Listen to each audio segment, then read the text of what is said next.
এত দেরি কেন তোর? সারাদিনে কি একটুও ক্লান্ত হোসনি? ঘুমাবো তো আমি ভাই। আহাদ হাঁ করে তাকিয়েছে। এই মেয়ে তো কিছুক্ষণ আগেই কাঁদতে কাঁদতে অজ্ঞান হয়ে যাচ্ছিল। যা, ফ্রেশ হয়ে উজু করে আয়, নামাজ পড়ে ঘুমাবো। আহাদ কিছু বলল না। ফ্রেশ হয়ে দুজনে নামাজ পড়ে নিল। যায় নামাজ উঠিয়ে ইলা বিছানায় যাবে তার আগেই আহাদ ওকে পিছন থেকে টেনে নিজের দিকে ঘুরিয়ে বলল, এত বছর অপেক্ষা করে পূর্ণতা পেয়েছি আজকে রাতে তোকে ছেড়ে দেওয়ার জন্য। ইলা মুচকি হেসে বলল, ছাড়তে বলেছে কে? আমি তো শুধু দেখছিলাম তোর মধ্যে আমাকে পাওয়ার আগ্রহ কতটা। আহাদ মুচকি হেসে কোলে তুলে নিল ইলাকে। এরপর বলল, বেশ, চল দেখিয়ে দেই তোকে পাবার আগ্রহ আমার কতটা। ইলা লজ্জায় আহাদের বুকে মুখ গোছল। এই ছেলে নাকি একটু আগে কবুল বলতে ভয় পাচ্ছিল। ওদিকে আরাজ বোকার মতো নিজের ঘরের দিকে তাকিয়ে আছে। চারিদিকে ফুল দিয়ে সাজানো, কি সুন্দর লাগছে ঘরটা। মায়া মুচকি হেসে বলল, পছন্দ হয়েছে? এইসব কি? মায়া এসে আরাজের গলা দুইটা হাত দিয়ে জড়িয়ে ধরে বলল, আজকে আমাদেরও বাসর, বুঝলেন বড়মশাই? আরাজ অবাক হলো। সেটা দেখে মায়া বলল, কুহু ভাবি সাজিয়েছে এসে। আমি বললাম তোমার রাগ ভাঙাবো, আর ভাবি বলল আমি সব করছি, তুমি শুধু আজ রাতে ওকে বাড়ি নিয়ে এসো। কিন্তু তুমি তো সিয়ামকে আর কুহু ভাবিকে তো। তোমার কি আমাকে এমন মানুষ মনে হয় যে এত সুন্দর একটা ছেলে রেখে আমি এক বাচ্চার বাপ সিয়াম ভাইয়ের প্রণয়ের দ্বারে বসে কলিং বেল বাজাবো? এই চিনলে আমাকে তুমি? কষ্ট পেলাম। আরাজ মুচকি হাসল। তার বইয়ের কথা বুঝতে পারল, তবুও অভিমান করার নাটক করে বলল, আমি কিভাবে বুঝবো তুমি এসব আমার জন্য করেছো? মায়া কোমরে হাত দিয়ে বলল, নিজের লাজ লজ্জা ভুলে এত কিছু করলাম, নিজে অপূর্ণ বাসর আয়োজন নিজে করলাম, তবুও প্রমাণ চাই? তো কি প্রমাণ চাই শুনি? আরাজ মায়ার দিকে ঝুঁকে বলল, ভালোবাসি বলতে হবে। মায়া লাজুক হাসল। আরাজকে জড়িয়ে ধরে মুচকি হেসে বলল, ওগো স্বামী, তোমার প্রণয়ের দ্বারে লক হয়ে গিয়েছি, ছেড়ে যাবার উপায় নেই, ভালোবেসে ফেলেছি, গ্রহণ করুন আমার ভালোবাসা। আরাজ মায়াকে কোলে তুলে নিয়ে বলল, তাহলে চলো এই প্রণয়ের দ্বারে একসাথে লক হয়েছে। দেখতে দেখতে কেটে গেল 5টি বছর। আসলে সময় অনেক দ্রুত চলে যায়। এই যে কিছুদিন আগেই এত কিছু করে আরাজ আর মায়া অবশেষে এক হলো। আহাদ আর ইলারও বিয়ে হয়ে গেল। এখন নাকি তাদের কোল জুড়ে বাচ্চাটা টলমল করছে। হ্যাঁ, ওরা মা বাবা হয়েছে। মায়া আর আমাদের আরাজের ঘরে এসেছে ফুটফুটে একটা মেয়ে, নাম মিশরান। আদর করে সবাই ওকে মিশি বলে ডাকে। একদম মায়ের মতো হয়েছে, আর চেহারার রং পেয়েছে বাবার মতো ফর্সা। সবাই ওকে দেখলে আগে ওর গালগুলোই টেনে ধরতে চায়। এই কারণে মিশরানের রাগের শেষ নেই। বয়স 4, মুখে যেন কথার ফুলচুরি। বাসায় ও না থাকলে মনে হয় যেন কেউ নেই ঘরে। আহাদ আর ইলার একটা ছেলে হয়েছে, নাম ইহান, বয়স 2 বছর। আদো আদো বলি দিয়ে মাথিয়ে রাখে সবাইকে।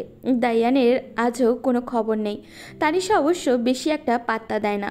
2 দিনের সংসার ছিল, একা একা ভালোই আছে সে। সবার কাছে নিজেকে বিবাহিত বলে পরিচয় দেয়। সে জানে তার সংসারে ভালোবাসার বিন্দুও নেই, কিন্তু তবুও এত পবিত্র একটা বন্ধনকে অস্বীকার করবে কি করে ও? মায়ের বড় আব্বু আর বেঁচে নেই। তানিয়ার লোভ এখনও কমেনি। বড়লোক ছেলে দেখলেই ঢলে পড়ে। মেজো চাচা তো জেলে, ওর দাদিও মারা গেছে। ওই বাড়ির কারোর সাথে কোনো সম্পর্ক নেই তার আর তানিশার। মিশির সব দুষ্টুমি তার মামনির কাছে। কোনো দোষ করলেই ছুটে চলে আসে মামনির কাছে লুকাতে। অবশ্য দাদা দাদি থাকলে সে বুক ফুলিয়ে বেড়াতো, কিন্তু আপাতত দাদা দাদিও নেই বলে তানিশার আঁচল হয়েছে তার একমাত্র সঙ্গী। মিশি, এই মিশি, ভালোই ভালোই বলছি বেরিয়ে আয় মিশি। পুরো বাড়ি খুঁজে না পেয়ে মায়া নিশ্চিত হলো তার বিচ্ছু মেয়ে কোথায় আছে। তানিশার ঘরে গিয়ে দেখলো তানিশা বিছানায় কম্বল মুড়িয়ে দিয়ে ঘুমানোর ভান করেছে। মাঝে মাঝে এক চোখ মেলে দেখছে, আর সেই দেখাটা নজরে পড়ে গেল মায়ার। মুচকি হেসে বলল, ম্যাডাম ঘুমানো বন্ধ করুন, দোষী মেয়েকে কই রেখেছেন এবার বার করুন, নইলে তো আবার আমাকে কষ্ট করে খুঁজতে হবে। তানিশা চোখ টিপ টিপ করে তাকিয়ে উঠে বসলো। জোরে একটা হাই তুলে নিজের ঘুমন্ত অবস্থার জানান দিয়ে মায়ের দিকে তাকিয়ে ইনোসেন্ট ফেস করে বলল, আপু তুই এইখানে? মিশিকে বের কর, ওর বিচার আছে।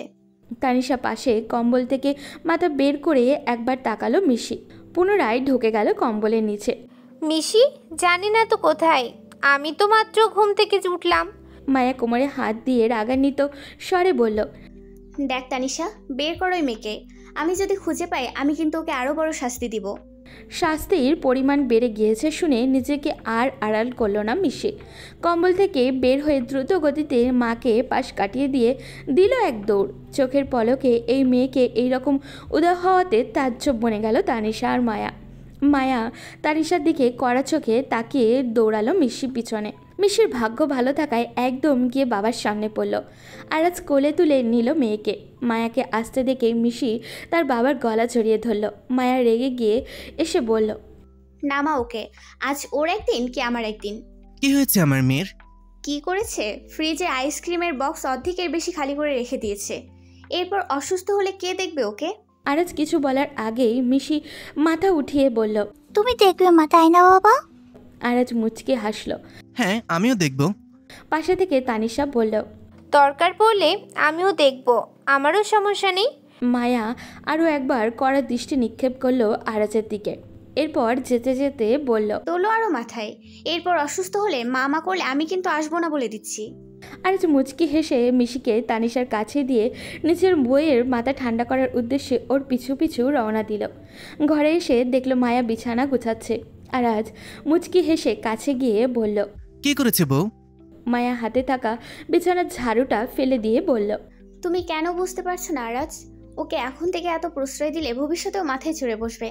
তোমাদের জন্য আমি ওকে শাসনও করতে পারি না। বাসায় আইসক্রিম আনলে ও লুকিয়ে খেয়ে নেয়।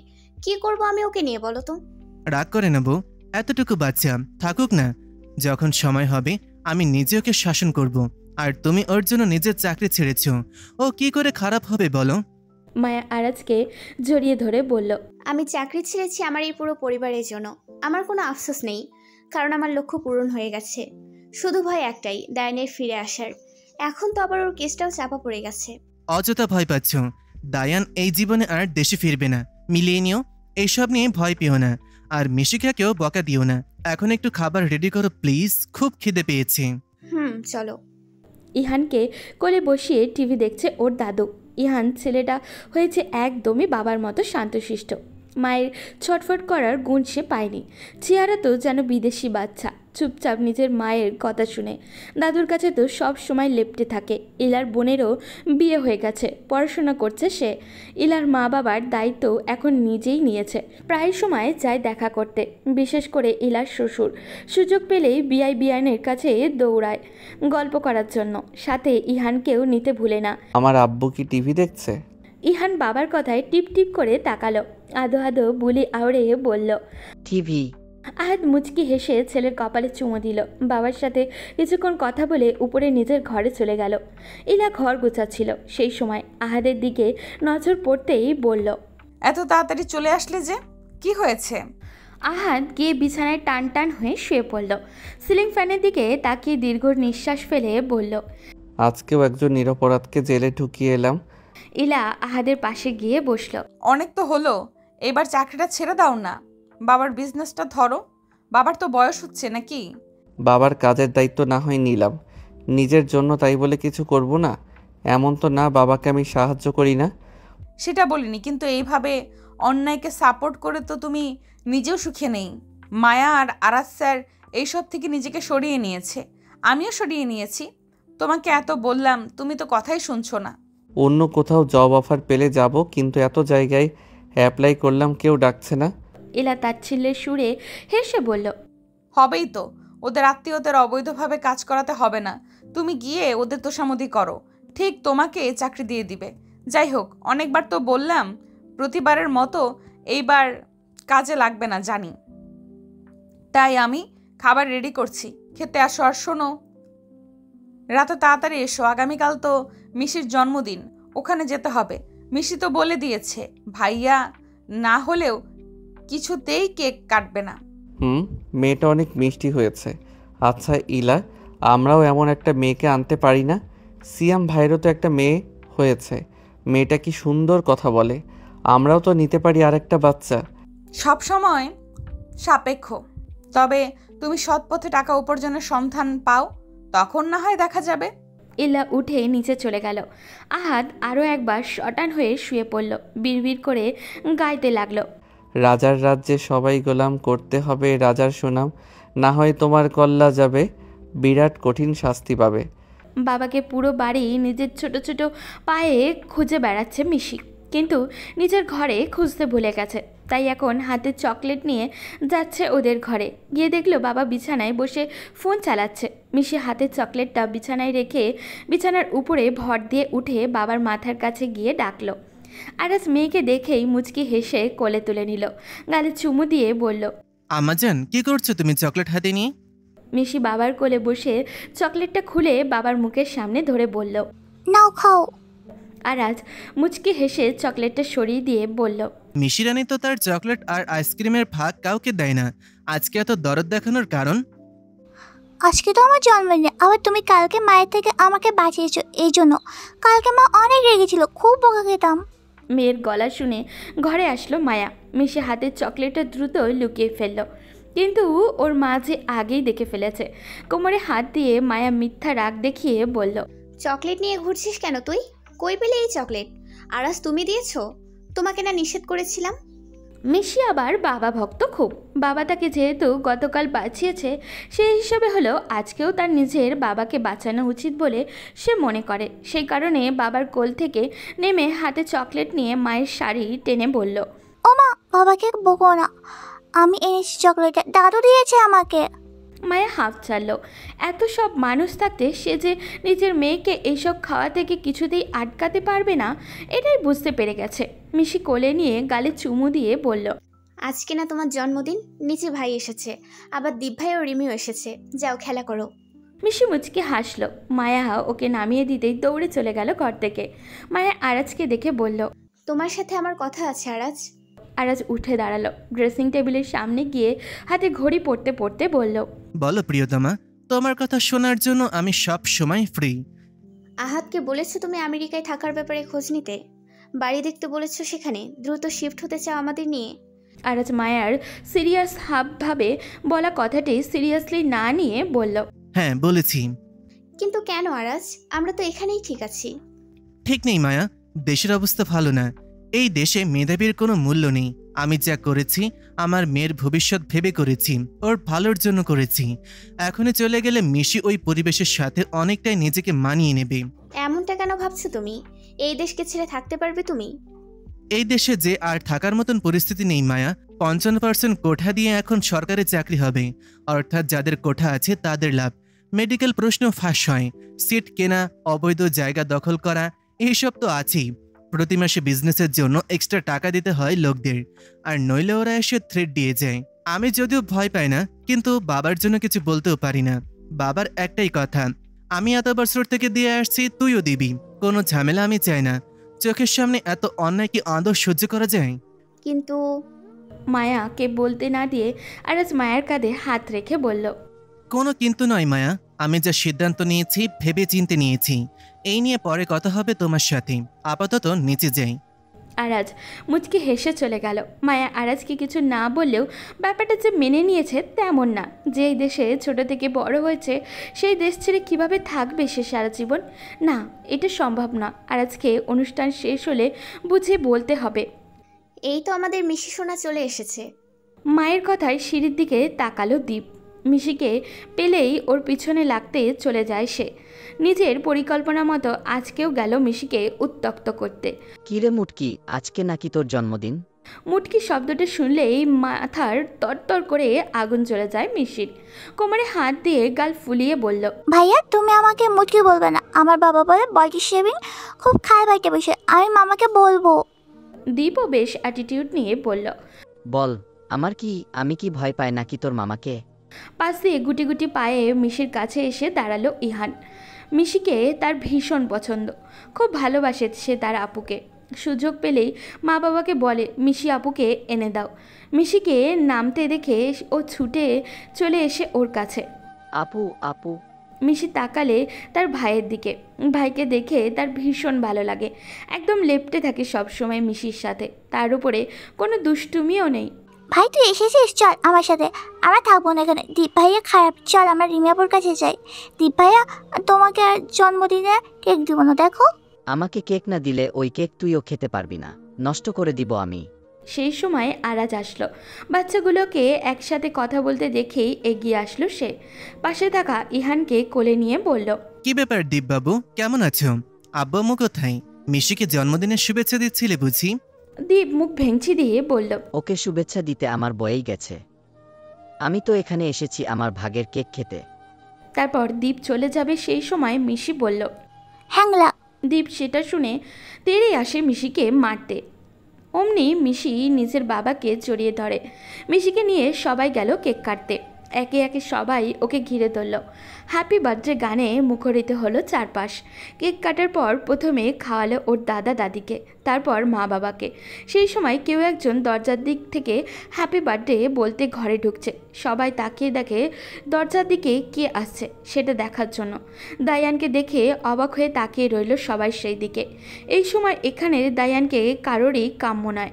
সবার আগে ছুটে গেল দায়ানের মা। হাজার হোক সন্তান, তো সন্তান যতই খারাপ হোক দিন শেষে মায়ের কাছে সে তো আপন। কই ছিলি তুই? মায়ের কথা মনে পড়েনি একবারও? দায়ানের বাবা রেগে বলে, এসব কি করছো তুমি? ও একটা অপরাধী, ওকে পুলিশে না ধরিয়ে দিয়ে তুমি আদর দেখাচ্ছ? দায়ানের মা সরে গেলেন, আসলে মুখ গুজে ডেকে। দায়ান বাঁকা হেসে কিছু না বলে মিশির কাছে আসলো। মিশি টেবিলের উপরে প্রান্তে ছিল। দায়ান মুচকি হেসে বলল, মিসি, আমি তোমার আঙ্কেল হই। আমার নাম দায়ান। Happy birthday Mishtan. তোমার জন্য ছোট্ট একটা গিফট এনেছি, নাও। বলেই দায়ান একটা বক্স এগিয়ে দিল। মিশিও দৌড়ে গেল দায়ানের কাছে, বক্সটা নিয়েও নিল। মায়া আটকানোর আগেই ওর হাত ফসকে চলে গেল। দায়ানের থেকে বক্সটা নিয়ে মুচকি হেসে বলল, তুমি কোথায় ছিলে এতদিন আঙ্কেল? দায়ান মিশিকে কোলে তুলে নিয়ে বলল, তোমার আব্বু আম্মুর জন্য দেশের বাইরে চলে গিয়েছিলাম। আরাজ পাশ থেকে এসে দায়ানের থেকে মিশিকে নিয়ে নিল। তানিশা মাথা নিচু করেছিল এতক্ষণ, হয়তো চোখের পানি আটকাচ্ছে এই মানুষটার উপরে যে তার বড্ড অভিমান। কিন্তু আফসোস, মানুষটাকে হয়তো তার আফসোস কোনোদিনও বুঝবে না, কোনোদিনও না। মায়া বুঝতে পারল তানিশার মনোভাব, তাই বলল, তানিশা বাচ্চাগুলোকে নিয়ে ওপরে যা। তানিশা নাম শুনে দায়ান একবার তাকালো সেই দিকে, এরপর আবারও মুখ ফিরিয়ে নিল। তানিশা একে একে মিশি, দীপ, রিমি আর ইহানকে নিল। তারপর কোনো দিকে না তাকিয়ে উপরে চলে গেল। ওইদিকে আরাজ দায়ানকে বলল, তুই এখানে এসেছিস কেন? পুলিশকে ধরা দিতে? দায়ান বেশ জোরেই হেসে বলল, তোর কি মনে হয় জীবনের নিশ্চয়তা না নিয়েই আমি এসেছি এই দেশে? সব কিছু ধামাচাপা দিয়ে সব দায় আমার শ্বশুর মশাই অর্থাৎ মায়ার মেজ চাচার উপর দেওয়া হয়েছে। আপাতত আমি মুক্ত, স্বাধীন। এখানে এসেছি তোমাদের মধ্যে একটু ভয় ধরিয়ে দিতে। ওই যে দেখ, মায়ার মেয়েকে কোলে নিয়েছিলাম বলে মায়া কেমন চুপসে গেছে। মায়া ভয় পায়নি। আসলে হুট করে দায়ানের চলে আসায় অনেকগুলো প্রশ্ন ওর মাথায় ঘুরছিল। মনে পড়ছিল নিজের বোনের কথা। আসলে কি হবে সেইটাই বুঝছিল না সে। এখন আর তার একা নয়, তাদের একটা মেয়ে আছে। দায়ানের হাতে মায়াকে কাবু করার অস্ত্র এখন অনেকগুলো আছে। মায়া ফারহাদ ভয় পায় না দায়ান। আপনি বোধহয় বিদেশে গিয়ে সহবোধ ভুলে গিয়েছেন। আমি আপনার ভাবি হই, সাথে আপনার বইয়ের বড় বোন। সম্পর্ক মানতে শিখুন, পরে তো দ্বিধায় পড়ে যাবেন। দায়ান পকেটে হাত দিয়ে সোজা হয়ে দাঁড়িয়ে বলল, আসলে কি বলতো মায়া, আমি আবার পুরাতন সম্পর্কে বিশ্বাসী, সাথে শত্রুদের কথা একটু বেশিই মনে রাখি। আবার যেখানে প্রশ্ন হয় তোমার কথা, সেখানে আমার স্মৃতিশক্তি আরো প্রখর। অনেক কিছুই তো তোমার মতে হলো, এবার না হয় সবকিছু আমার মতে হোক। কি বলিস আনান? দায়ানের বাবা এসে দায়ানকে থাপ্পড় দিতে যাবে, তার আগেই দায়ান ওর বাবার হাত ধরে ফেলে। হাতটা নিচে নামিয়ে দিয়ে বলে, আমার গায়ে হাত তুলো না বাবা। আমাকে তাড়িয়ে দিয়ে যে তোমরা বেশ সুখে ছিলে, কথাটা আমি কিন্তু ভুলিনি। দায়ানের বাবা হাত নামিয়ে নিলেন, কিছু বলার নেই তার। তখন ইলা রেগে বলল, আপনি এখানে কি করছেন? আমি তো সেটাই বুঝতে পারছি না। নিজের বাসায় মানুষ কেন আসে? নিশ্চয়ই থাকার জন্য। আমিও সেই জন্যই এসেছি। দায়ানের কথায় সবাই চমকালো। আরাজ বলল, তোর কি আদৌ লজ্জা শরম আছে দায়ান? এত অন্যায় করেছিস তবু বুক ফুলিয়ে বেড়াচ্ছিস, আবার বলছিস থাকবি? ছি! বাবার বাড়িতে ছেলে থাকবে, এইটা ছেলের একমাত্র অধিকার। তাই আপাতত তোর কথা গায়ে মেখে কোন রকম অশান্তি করিস না। আর আমার যদি লজ্জা থাকতো তাহলে তোর বউকে সবার সামনে কুনজরে দেখার সাহস পেতাম না।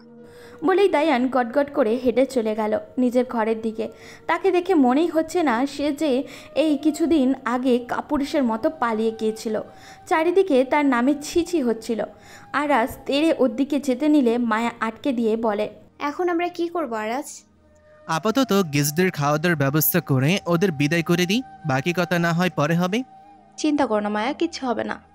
চিন্তা তো নিজের জন্য হয় না ভাবি, হয় ওই ছোট্ট মেয়েটার জন্য।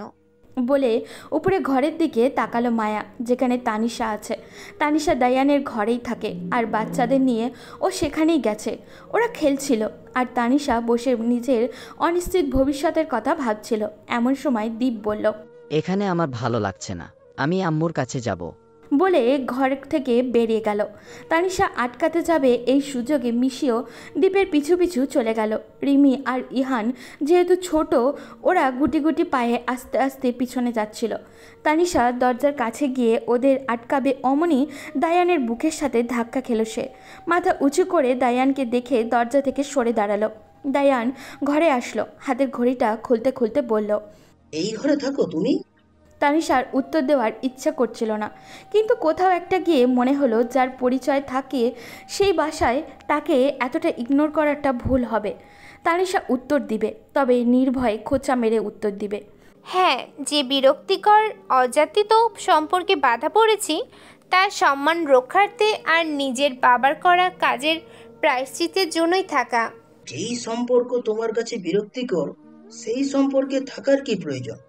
চিন্তা নেই, আমি যখন এসে পড়েছি তখন খুব তাড়াতাড়ি ডিভোর্স লেটার পেয়ে যাবে। তানিশার বুকটা হু হু করে উঠল। মানুষটা এতদিন নিখোঁজ ছিল, তার তো উচিত ছিল এসে তানিশা কেমন আছে জিজ্ঞাসা করা। সেটা না করে বলছে ডিভোর্সের কথা। তার মানে তানিশার এতদিনের অপেক্ষার কোনো মূল্য নেই দায়ানের কাছে। বেশ, দায়ানও যখন বিচ্ছেদ চায় তখন সে সেটাই হবে। তানিশারও আর ভালো লাগছে না এই জীবনের বাধা পড়ে থাকতে। সে না হয় হোস্টেলে গিয়ে থাকবে, টিউশনি করিয়ে নিজেদের খরচ ঠিক চালিয়ে নিতে পারবে। ও বাবা মায়ের জন্য ও বোঝা হবে না, কোনো দিনও না। সেটাই ভালো হবে। যত দ্রুত সম্ভব ডিভোর্স লেটার রেডি করুন, আমি সাইন করে দিব। দায়ান উত্তর দিল না। তানিশা বেরিয়ে গেল ঘর থেকে। মায়া ঘরে মিশিকে কাপড় পাল্টে দিচ্ছিল। তানিশা ছুটে গিয়ে ওকে জড়িয়ে ধরে কাঁদতে লাগলো। মায়া জানতো এইরকম কিছু হবে। এতটা চাপ এই অল্প বয়সে মেয়েটা নিতে পারবে নাকি। মায়া তানিশার মাথায় হাত বুলিয়ে দিল। মিশি তাকিয়ে দেখছে ওদের দুইজনের কাণ্ড। মায়া মিশিকে বাইরে ইহানের কাছে যেতে বলে মিশি দৌড়ে চলে যায়। মায়া তানিশাকে নিয়ে বিছানায় বসে। মেয়েটার মুখটা একদম লাল হয়ে আছে, চোখগুলো ফুলে আছে, বারবার হেঁচকে তুলছে। মায়া পানির গ্লাসটা এগিয়ে দেয়। তানিশা পানি খায়। মায়া বলল, কাঁদছিস কেন তুই? তোকে দায়ানের সাথে থাকতে হবে না। এই বাসায় তো অনেকগুলো ঘর আছে, ওইগুলোর মধ্যে একটাতে থাকবি, বুঝলি? আমি কি শুধুই একটা গুটি ছিলাম আপু? এতদিন অপেক্ষার ফল হিসেবে উনি আমাকে ডিভোর্স দিতে চাইছেন। ওনার কি একটু মায়া হয় না আমার উপর? ভালোবাসা না থাক, অন্তত মায়া তো থাকবে। মায়া তাচ্ছিল্য করে বলল, দায়ানের মতো ছেলের মধ্যে আর যাই হোক মায়া বলতে কিছু নেই। ও স্বার্থপর একটা। ও তোকে কোনোদিনও ভালোবাসেনি। মায়া কেবল ভালোবাসার জিনিসের ওপরই হয় তানিশা। এটা তুই যত তাড়াতাড়ি বুঝবি তত ভালো।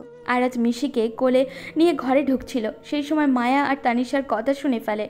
ডিভোর্স শব্দটা তার কানে যায়। আর আজ ঘরে ঢুকে বলে, ডিভোর্স হোক আর যাই হোক, তানিশা এই বাড়ির মেয়ে, ও এই বাড়িতেই থাকবে আমাদের সাথে। আরাজের কথায় মায়া আর তানিশা দাঁড়িয়ে গেল। আরাজ মুচকে হেসে বলল, দায়ানকে ওর মতন ছেড়ে দাও।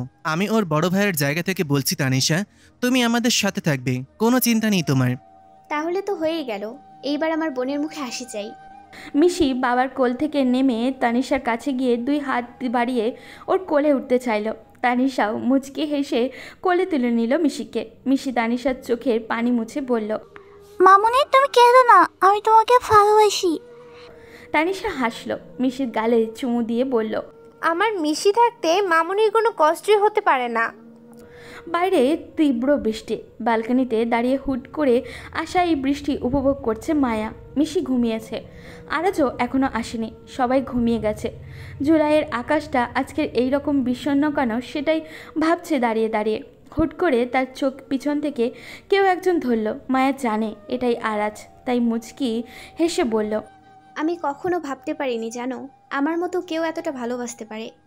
আরাজ হাত সরিয়ে মায়াকে নিজের দিকে ফেরালো, ওর দুই গালে হাত রেখে বলল, এরকম বলতে নিষেধ করেছি বহুবার, তুমি কেন আমার কথা শোনো না বলো তো? তোমাকে খোঁজাতে ভালো লাগে তাই। তোমার কি কখনো সুন্দর বউ পেতে ইচ্ছে করে না, দ্বিতীয় বউ? সেই দ্বিতীয় বউ যদি তুমি হও, তবে আমিও দ্বিতীয় বিয়ে করতে রাজি। দেরি হলো কেন তোমার? এত রাত তো হয় না। ফোন দিয়ে বললে তোমরা খেয়ে নাও, মেয়েটা অনেকক্ষণ খুঁজছিল তোমাকে। শুধু মেয়ের মা বুঝি মিস করেনি? মায়া আরাজের বুকে হালকা করে থাপ্পড় দিল। বলো না কেন দেরি হলো এত? আরাজ ঘরে এসে কোট খুলতে খুলতে বলল, আর বলো না, স্টুডেন্টরা প্রোটেস্ট করেছি, নাম কোঠা সংস্কার আন্দোলন। তোমাকে বলেছিলাম না ওই দিন 55% কোঠা দেওয়া হয়েছে সরকারি চাকরিতে, ওইটা কমানোর জন্য আর কি।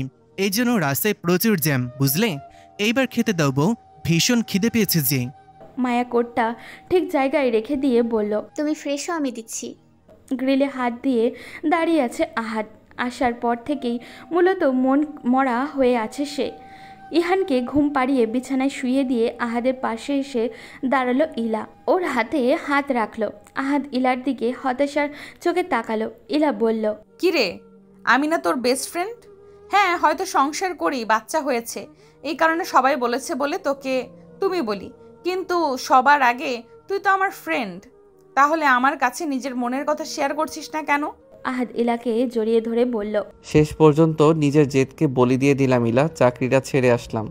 ইলা মুচকি হাসলো, আহাদকে জড়িয়ে ধরে বলল, এইটা তো খুশির খবর।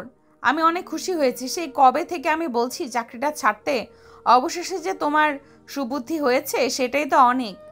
তোমার কি কখনো মনে হবে যে আমার স্বামী তার বাবার ব্যবসা সামলায়? ইলা আহাদের মাথায় একটা টোকা দিয়ে বলল, এই জন্যই তোকে বলদ বলি, বুঝলি? আরে বোকা, এসব কেন ভাববো? তোর বাবার একমাত্র সন্তান তুই, তাহলে বাবারা যা করে নিজের সন্তানের জন্যই তো করে। সেই ক্ষেত্রে কেন তোর এত আপত্তি? এত সহজ একটা ব্যাপার বুঝতে পারলি না তুই, বোকা? কিন্তু আমাকে একটা কথা বলতো, তোর মাথায় হুট করে এই সুবুদ্ধির কারণ কি? আহাদ দীর্ঘ নিঃশ্বাস ফেলে বলল, স্টুডেন্টরা আন্দোলন করছে সেটা জানো? হ্যাঁ, খবরে দেখাচ্ছে টুকিটাকি। আহাদ তাচ্ছিল্য করে বলল, টুকিটাকি না, ব্যাপারটা বিশাল বড়। যদি আগামী 2-3 দিনের মধ্যে ওরা বাড়ি ফিরে না যায় তবে ওদেরকে ফায়ার করতে বলা হয়েছে। পুরো পুলিশ ডিপার্টমেন্টকে জানানো হয়েছে যেন ওরা এই কাজটা করে।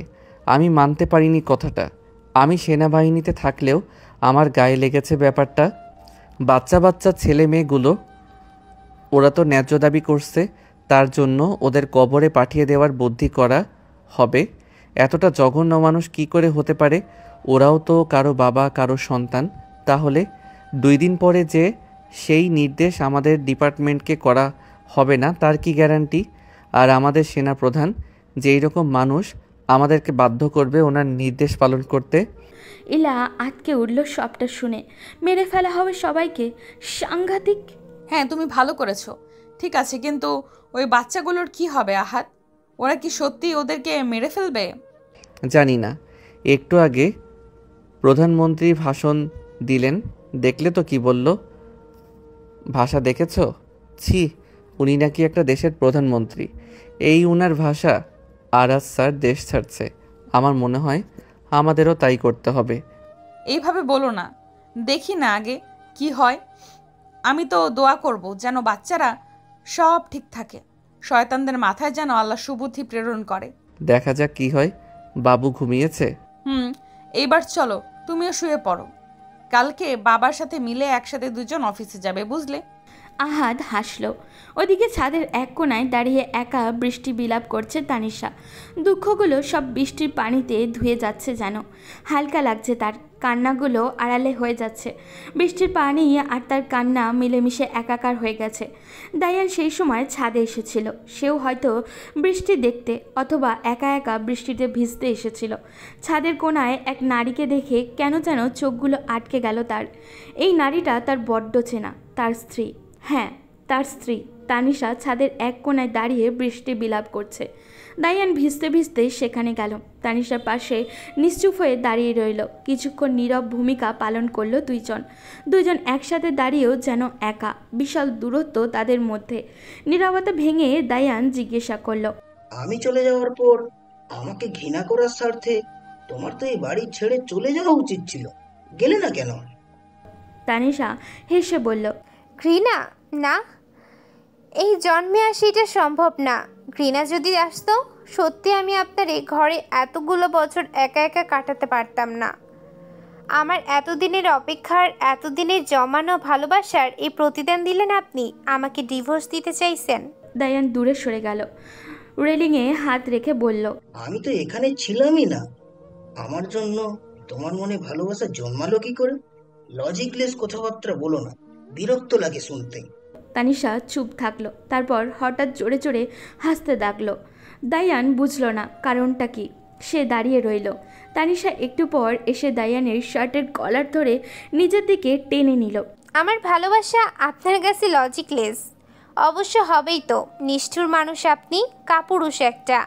কাপুরুষ না হলে কি আর মাত্র 3 দিনের সংসার ফেলে পালিয়ে যেতে পারতেন? কেন করলেন আমার সাথে এমন? শুধু একটা গুটি হিসেবে কেন ব্যবহার করলেন আমাকে?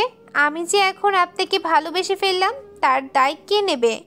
বলুন আমাকে, বলুন। দায়ান কলার থেকে হাত সরিয়ে তানিশাকে ইগনোর করে নিচে যেতে নিবে, তার আগেই তানিশা ওর হাত টেনে ধরে আবারও একই প্রশ্ন করে।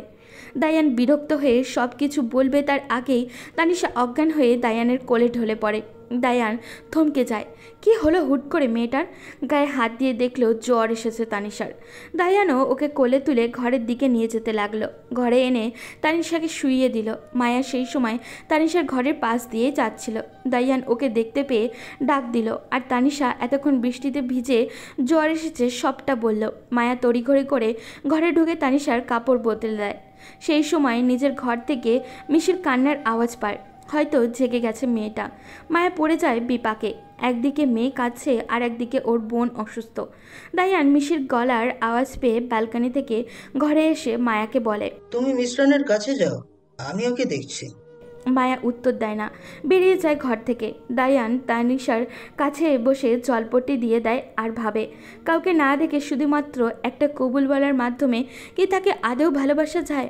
ভালোবাসা কি সত্যি এরকম গায়েবীভাবেও হয়? কিন্তু দায়ান তো দেশে এসেছে কেবল তানিশাকে ডিভোর্স দেওয়ার জন্য। বিদেশে গিয়ে ওর মনে হয়েছিল এইভাবে একটা মিথ্যে বন্ধন দেশে ফেলে আসা ঠিক হয়নি। ভেবেছিল তানিশা এমনিতেই ওকে ভুলে গেছে, কিন্তু এখানে এসে সে তো দেখছে অন্য তানিশাকে, যে তানিশা ওর প্রেমে মগ্ন। নিজের ঘরে গিয়ে মায়া দেখে মিশিকে আরাজ কোলে নিয়ে ঘুম পাড়ানোর চেষ্টা করছে। মায়া আরাজকে থেকে মিশিকে কোলে নিয়ে ওকে ঘুম পাড়িয়ে দেয়। তারপর আরাজকে তানিশার জ্বরের কথাটা বলে। তুমি ওকে একা ছেড়ে চলে আসলে কেন? তোমার কি মনে হয় দায়ান ওর সেবা করবে? করবে। দায়ান ফিরে আসার পর আমার ওকে অন্য একটা মানুষ মনে হয়েছে। যদি এই সব কিছুর মাঝে তানিশার সংসারটা গুছিয়ে যায়। সেটা সম্ভব না। দায়ান হয়তো কোনোদিন কাউকে ভালোবাসতে পারবে না। মায়া আরাজের কথার মানে বুঝতে না পেরে ওকে জিজ্ঞাসা করে কারণটা। তখন আরাজ বলে, অনেক আগে দায়ান একটা মেয়েকে পছন্দ করত, কিন্তু মেয়েটা করতো না, কারণ সে দায়ানের সব খারাপ কাজের ব্যাপারে জানতো। দায়ানকে আমরা বলেছিলাম ওকে ভুলে যেতে, কিন্তু ও শোনেনি। মেয়েটাকে বন্দি করে রেখে দেয়, জোর করে বিয়ে করতে চেয়েছিলাম, কিন্তু তার আগেই মেয়েটা কি আরাজ? আরাজ দীর্ঘ নিঃশ্বাস ফেলে বলল, আত্মহত্যা করে। দায়ান এই কারণে মূলত তোমার আর আমার বিয়ের পর তোমাকে আর জোর করেনি। সে জানে তার ভালোবাসা কতটা ভয়ানক। হয়তো সেই কারণে তানিশা ওর ভালোবাসা পাবে না। তুমি এসব বাদ দাও, তানিশার জন্য আমরা আছি, আমরা ওকে বুঝে নেব বলে মিশির পাশে গিয়ে শুয়ে পড়ল আরাজ। মায়া ওখানে দাঁড়িয়ে মিনমিন করে বলে, আগেরবার ওদের বিয়ে হয়নি, এবার বিয়ে হয়েছে। কবুল শব্দটার এক অদ্ভুত জোর আছে, অনেক শক্ত হৃদয়কেও ভালোবাসায় পরিপূর্ণ করে দিবে। দায়ান সোফায় শুয়েছিল। তানিশার ধীরে ধীরে জ্ঞান ফিরতেই সে উঠে বসে। সোফায় দায়ানকে শুয়ে থাকতে দেখে ধীরে ধীরে রাতের কাহিনী মনে করে। মাথায় একটু জোর দিতেই রাতে যে দায়ানকে কথা শুনিয়েছিল সেটা মনে পড়ে যায় ওর। নিজের ভুলের জন্য নিজেরই মাথায় বাড়ি দেয়, কিন্তু হুট করেই তার মনে হয় সে ভুল করেনি। এই কথাগুলো দায়ানের জানাটা জরুরি ছিল। সেন্স থেকে যখন বলতে পারিনি তখন আবেগে পড়েই বলেই ভালো কাজ করেছে। ঘুমন্ত দায়ানকে বুড়ো আঙুল দেখিয়ে বেরিয়ে যায় সে। ফ্রেশ হয়ে ডাইনিংয়ে গিয়ে দেখে মিশি বসে একা একা খেলছে আর আরাজ সহ বাকিরা টিভির দিকে তাকিয়ে মন মরা হয়ে কিছু ভাবছে। তানিশা ব্যাপারটা বুঝতে না পেরে টিভির দিকে তাকায়। টিভিতে আন্দোলনের দৃশ্য দেখে তানিশা গিয়ে মায়ার পাশে এসে বসে বলে, কি হলো হুট করে স্টুডেন্টদের আর আরাজ ভাইয়া আর বাবা আজকে এখনো কাজে যায়নি? মায়ের শাশুড়ি বলল, দেশের যা অবস্থা আজকে যাওয়ার দরকার নেই কোনো কাজে। আর তানিশা তুইও ভার্সিটিতে খোঁজ নিয়ে দেখ, চালু থাকলেও যেতে হবে না। ওর ভার্সিটিও চালু থাকবে বলে মনে হয় না। তানিশা তুই খোঁজ নে, কি যে হবে দেশটা কে জানে। ওদের কথা বলার মাঝেই উপর থেকে তড়িঘড়ি করে নিচে নেমে আসলো দায়ান। মায়ের শাশুড়ি ওকে বের হতে দেখে জিজ্ঞাসা করলো, খেয়ে যাবি না? দায়ান মাথা নাড়িয়ে না বলে দ্রুত বেরিয়ে যায়। দায়ানের বাবা উঠে দাঁড়িয়ে বলে, এরকম একটা ছেলের প্রতি তোমার এত দরদ হয় কিভাবে আমি বুঝি না। বলেই উনি রেগে উপরে চলে যায়। দায়ানের মা দীর্ঘ নিঃশ্বাস ফেলে বলল, ছেলে হয় আমার, ফেলে দিতে তো আর পারি না। মায়া ও শাশুড়িকে জড়িয়ে ধরে বলল, মন খারাপ করো না মা, বাবা এমনি বলেছে আগের মাথায়। চলো রান্নাঘরে। মায়া তার শাশুড়িকে নিয়ে রান্নাঘরে গেল, পিছন পিছন তানিশাও গেল। ওদিকে, এসব কি বলছেন আপনি আপা? বাচ্চাদের গায়ে এভাবে হাত তোলাটা একটু বেশি অমানবিক হয়ে যাবে না? শামীমা চৌধুরী অবাক হয়ে বললেন, তোমার কি হয়েছে দাইয়ান? মানবিকতার কথা তোমার মুখে অদ্ভুত লাগছে, আর তুমি হয়তো ভুলে গেছো রাজনীতিতে দয়া মায়া মানবিকতা এইসব কথা ওঠে না। দেশটা আমার, আমি ঠিক করব কোথায় কি হবে। ওরা সেইখানে মাতব্বরি করার কে? সামান্য স্টুডেন্ট। এই স্টুডেন্টরাই কিন্তু বাংলা ভাষাকে রাষ্ট্রভাষা করেছিল আপা। শামীমা চৌধুরী রেগে তাকালেন দায়ানের দিকে, এরপর জোর গলায় বললেন, তুমি এখনও নিরাপদ আছো আমার কারণে। এমন কোনো পদক্ষেপ নিও না যে কারণে তোমার হাত ছেড়ে দিতে হয় আমাকে। যাই হোক, তুমি কোনো কথা বলবে না। ওদেরকে থামানোর বুদ্ধি পেলে বলো, আর নইলে চুপ করে সব দেখো। এইটা বলার জন্যই তোমাকে ডাকা, তুমি এখন আসতে পারো। দায়ান তর্ক করলো না, বেরিয়ে এলো সেখান থেকে। দায়ান তার অবৈধ ব্যবসার বেশিরভাগ টাকাই খরচ করেছে শামীমা চৌধুরী বিশ্বস্ত হওয়ার জন্য, আর সেই কাজে সে সফলও হয়েছে। দেশের কয়েক হাজার কোটি টাকা লোপাট করতে সে নিজেই শামীমা চৌধুরীকে সহযোগিতা করেছে। দায়ান সরাসরি রাজনীতিতে না থাকলেও শামীমা চৌধুরীর দলের বেশ গুরুত্বপূর্ণ সদস্য সে। ওদিকে ইহান মিশিকে দেখেই দৌড়ে আসলো তার কাছে। আহাদ আর ইলাকে দেখে তানিশা বলল, কেমন আছো আপু? ওসব বাদ দাও। মায়া আর আরাত স্যার কোথায়? ওদের ডাকো প্লিজ। মায়া রান্নাঘরে ছিল, আর আরাজও ওদের গলার আওয়াজ পেয়ে নিচে আসছিল। মায়া হাত মুছতে মুছতে বলল, কি রে ইলা, এত চিন্তিত লাগছে কেন তোদের? কি হয়েছে? আরাত স্যার আসুক বলতেছি। হ্যাঁ আহাদ বলো। ইলা নিজের ফোনটা বের করে একটা ভিডিও অন করলো, মায়া আর আরাজের সামনে তুলে ধরলো ওটা। ভিডিওটা দেখে চক্ষু চড়ক গাছ হয়ে গেল ওদের। ভিডিওতে শাহবাগে আন্দোলনরত স্টুডেন্টদের গায়ে হাত তুলছে অন্য পক্ষের স্টুডেন্ট, মূলত তারা বেধড়ক মারছে ওদেরকে। এটা দেখে মায়া বলল, এইসব কি? টিভিতে তো কিচ্ছু দেখাচ্ছে না, শুধু বলছে কয়েক জায়গায় সংঘর্ষ হচ্ছে, কিন্তু এতটা ভয়ানক তো দেখাচ্ছে না। আরাজ হাত মুঠো করে রক্তচক্ষু নিয়ে বলল, কি করে দেখবি? দালাল তো ওইগুলো, জঘন্য স্বৈরাচারী শাসকের দালাল, ছাত্রলীগের ছেলে সব। সেই সময় দায়ান বাসায় ঢুকছিল। আরাজ ছুটে গিয়ে ওর কলার ধরে বলল, তুই সব জানিস না? তোর আপাই তো এইসব করেছি। তুই যার দালাল, সেই এইসব নিরপরাধ বাচ্চাগুলোকে কেন মারছি? হাত পা কাঁপছে না ওদের? এতটা জঘন্য আর নৃশংস মানুষ কিভাবে হতে পারে একটু বলবি আমাকে? অন্য সময় হলে দায়ান রেগে গিয়ে উল্টো আঘাত করতো আরাজকে, কিন্তু আজকে দায়ান শান্ত, কিছু বলছে না। শান্তভাবে নিজের কলার ছাড়িয়ে নিল আরাজের কাছ থেকে, এরপর নিচু গলায় বলল, আমি এইসব ব্যাপারে কিছু জানি না, আমাকে কিছু জিজ্ঞাসা করিস না। এরপর আর কোনো প্রশ্নের উত্তর না দিয়ে গটগট করে হেঁটে চলে গেল।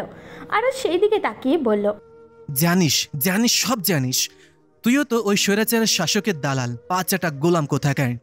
মায়া আরাজের কাছে গিয়ে ওকে শান্ত হতে বলল। তখন আহাদ আরাজকে বলল, এখন আমরা কি করব?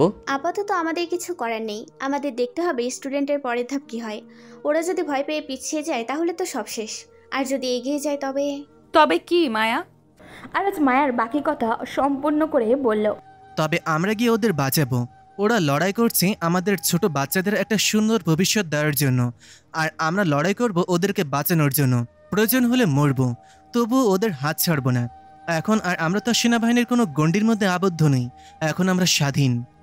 বলেই আরাজ রেগে মেগে উপরে চলে গেল। তখন তানিশা বলল, এখন কি হবে আপু, কি করব আমরা? মায়া দীর্ঘ নিঃশ্বাস ফেলে বলল, আমাদের কিছু করার নেই, শুধু দেখতে হবে স্টুডেন্টরা কি সিদ্ধান্ত নেয়। তোরা চিন্তা করিস না, আমাদের পূর্বের স্বাধীনতার কথা ভুলে গেছিস? এরা তো সব ওদেরই উত্তরসূরি, রক্ত বলে কথা। আমার বিশ্বাস ওরা হারবে না, কিছুতেই না। তানিশা অন্য ঘরে থাকে। সেই দিন জ্বর ছিল বলে দায়ান ওকে ঘরে নিয়ে আসায় কিছু বলতে পারেনি। দায়ান ঘরে সোফায় হেলান দিয়ে বসে আছে। কিছুক্ষণ পর মাথায় কারোর একটা স্পর্শ পেল। দায়ান চোখ খুলে পাশে তাকাতেই নিজের মাকে দেখতে পেল। মা, তুমি এখানে? কিছু হয়েছে? দায়ানের মা মুচকি হেসে বললেন, মাথা ধরেছে তোর? তুমি এত রাতে আমার ঘরে এসেছো, বাবা দেখলে রাগ করবে। তোর বাবা জানে আমি যে এখানে আসছি, উনি দেখেছেন, কিন্তু কিছু বলেনি। তুই তোর বাবাকে যতটা নিষ্ঠুর ভাবিস ততটা নিষ্ঠুর নয় উনি। বাবারা নিজের নিষ্ঠুরতা দেখালেও আসলে সত্যি হলো ওনারা ওনাদের ভালোবাসাটা প্রকাশ করতে পারে না, তাই। তুমি কি কিছু বলবে মা? দায়ানের মা দীর্ঘ নিঃশ্বাস ফেলে বললেন, সবাই বলেছে ছাত্রদের সাথে যা হয়েছে তাতে তুইও জড়িত, কিন্তু আমার মনে হয় না। আমি তোকে বড় করেছি তো, আর এত কিছু জানার পরেও তোর উপর রাগ আনতে পারিনি। সেই ভরসা আর বিশ্বাস থেকে মনে হচ্ছে তুই এতটা খারাপ নোস। তুই অন্যায়ভাবে অবৈধ জিনিস ক্রয় বিক্রয় করতে পারিস, নিজের প্রতিশোধে অন্ধ হয়ে যে কারো জীবন শেষ করতে পারিস, কিন্তু মারতে, তাও আবার এই ইনোসেন্ট বাচ্চাগুলোকে, এটা করতে পারিস না। আমি মায়ার কাছে জেনেছি তোর কাছে অনেক মেয়েরা বন্দি থাকলেও তুই তাদের ক্ষতি করিসনি। আনান তো প্রায় বলে তুই আর যাই করিস কাউকে খুন করতে পারিস না। আমি কিছু ভুল বলছি?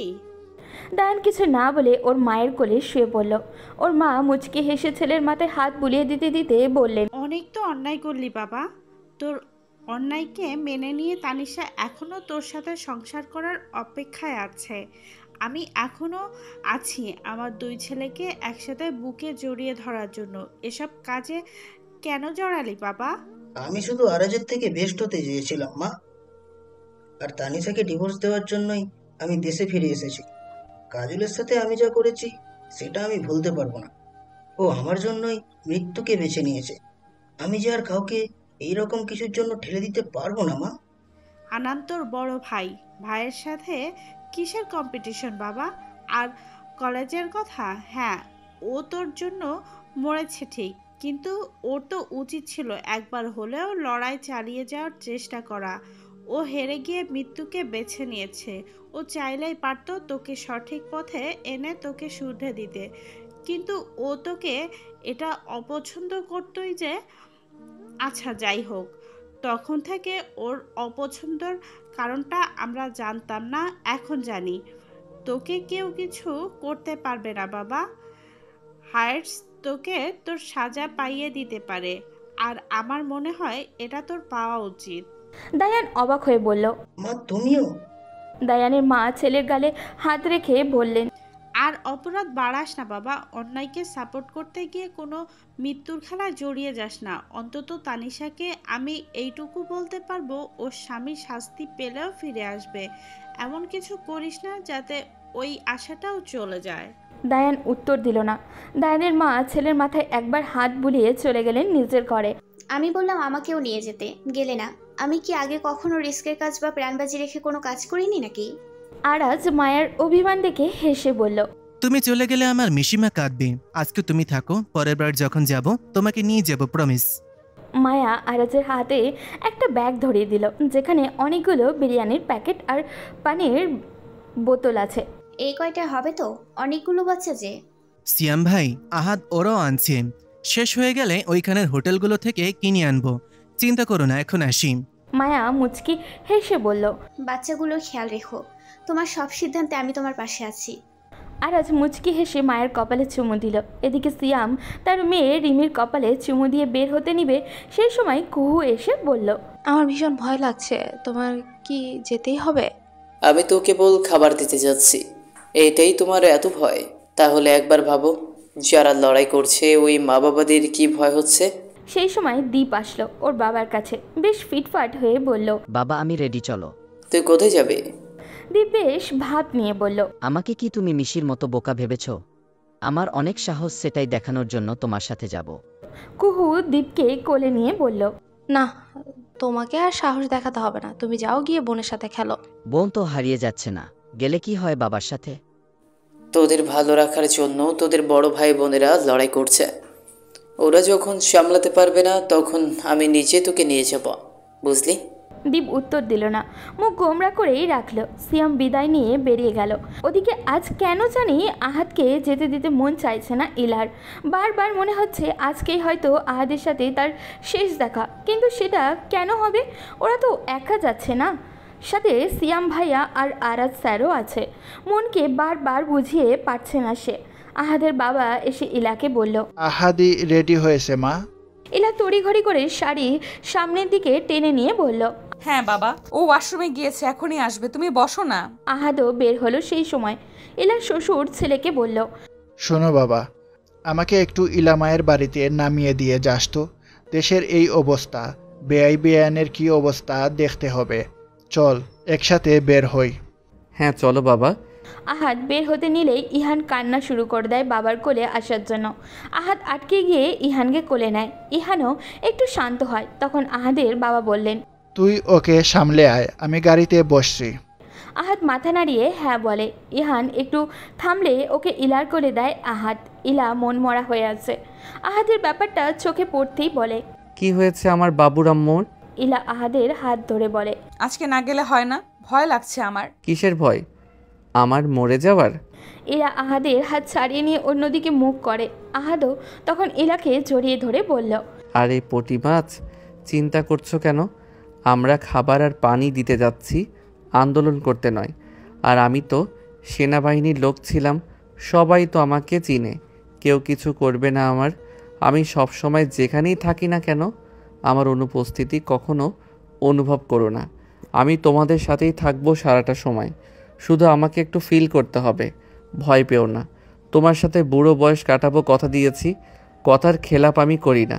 মন খারাপ করো না, বিকালের দিকে চলে আসবো। কথা দিচ্ছ কিন্তু বিকেলের মধ্যে ফিরে আসবে, ঠিক আছে? আহাদ মাথা নাড়ালো। আহাদ ইলা আর ওর কোলে ঘুমন্ত ইহানের কপালে চুমু দিয়ে ঘর থেকে বের হওয়ার আগে একবার পিছু ফিরে ওদের দুজনের দিকে তাকালো। এক অদ্ভুত রকমের প্রাণ খোলা আর প্রশান্তির হাসি মুখে ফুটিয়ে তুলে বলল, তোকে আর আমাদের ইহান সোনাকে আমি খুব ভালোবাসি রে পুঁটি মাছ, সারা জীবন মনে রাখবি। আমার মতো ভালো তোদের আর কেউ বাসবে না। টাটা। ইলা হাসলো, কিন্তু পরেক্ষণে অনুভব করলো ওর চোখ দিয়ে অজান্তেই পানি পড়ছে। হুট করে কেন এইভাবে পানি পড়ছে বুঝলো না ইলা। ভাবলো হয়তো ময়লা পড়ছে। আজকে কেন জানি ওর আহাদের বারবার দেখতে ইচ্ছা করছে। তাই ইহানকে বিছানায় শুইয়ে দিয়ে বারান্দায় গিয়ে দাঁড়ালো। আরও একবার দেখলো আহাদকে, কিন্তু ও হয়তো খেয়াল করেনি। আহাদ গাড়ি নিয়ে রওনা দিল। ইলা ওর গাড়ি যত দূর না পর্যন্ত চোখের আড়াল হয় তত দূর পর্যন্ত দেখলো। গাড়ি চোখের আড়াল হতেই ও ঘরে চলে আসলো। একটা কাজ করি সিএম ভাই, আপনি আর আমি বিরিয়ানির প্যাকেটগুলো দেই, আর আহাদ তুমি পানি দিয়ে দাও সবাইকে। পানি একটু আছে কিন্তু বিরিয়ানি তো আর নেই, কি করবে এখন? আচ্ছা, কিন্তু আমরা একসাথে থাকবো, আলাদা হওয়া যাবে না। পুলিশ মাঝে মাঝে টিয়ারশেল নিক্ষেপ করছে, চারদিকে ধোয়া হয়ে যাচ্ছে। হ্যাঁ, আমরা পাশাপাশি হাঁটব, কেউ কাউকে ছাড়বো না। এইগুলো দেওয়া শেষ হলে বিকেলের মধ্যেই রওনা দিব। তিনজন একসাথে পাশাপাশি হাঁটতে থাকলো। সিয়াম আর আরাজ বিরিয়ানি হাতে নিয়ে যে নিতে চাইছে তাকে দিতে লাগলো। মাঝে মাঝে ডাকছে ওরা নিজেরাই। আহাদ পানির বোতল হাতে নিয়ে ডাকছে, এই পানি লাগবে কারো? পানি পানি পানি লাগবে কারো? পানি পানি। অনেকক্ষণ হাঁটার পর ওদের পানি আর বিরিয়ানি দেওয়া শেষ হলেই পাশে একটা চায়ের দোকানে গিয়ে বসলো। বাইরে বেঞ্চ রাখা আছে কিন্তু দোকান বন্ধ। আহাদ সিয়াম আর আরাজের মাঝে গিয়ে বসলো। আপাতত আমি বলি কি, আর কিছু করার দরকার নেই, আবার কালকে আসব। যাওয়ার সময় এই পানির বোতলগুলো দিতে দিতে যাব, কি বলো আহাদ? হ্যাঁ, বাসায় যাই। ইহান আসার সময় অনেক কাজ ছিল, কে জানে ইলা সামলাতে পারছে কিনা। সেই সময় দূর থেকে কিছু স্টুডেন্ট দৌড়ে আসছিল, বলছিল পুলিশ গুলি করতে করতে এই দিকেই আসছে। আরাজ দীর্ঘ নিঃশ্বাস ফেলে বলল, শুরু হলো শয়তানদের কারবার। আহাদ মুচকি হেসে বলল, তাহলে যাওয়া যাক। তিনজন একসাথে দৌড়াতে লাগলো। ওরা যে যার ভয় দৌড়াচ্ছে এমনটা নয়, খানিকটা এনজয় করছে এই মিশনটা। বাড়িতে সংসার না থাকলে হয়তো এখানে দাঁড়িয়ে নাটকের বাকি কাহিনীটা দেখেই যেত।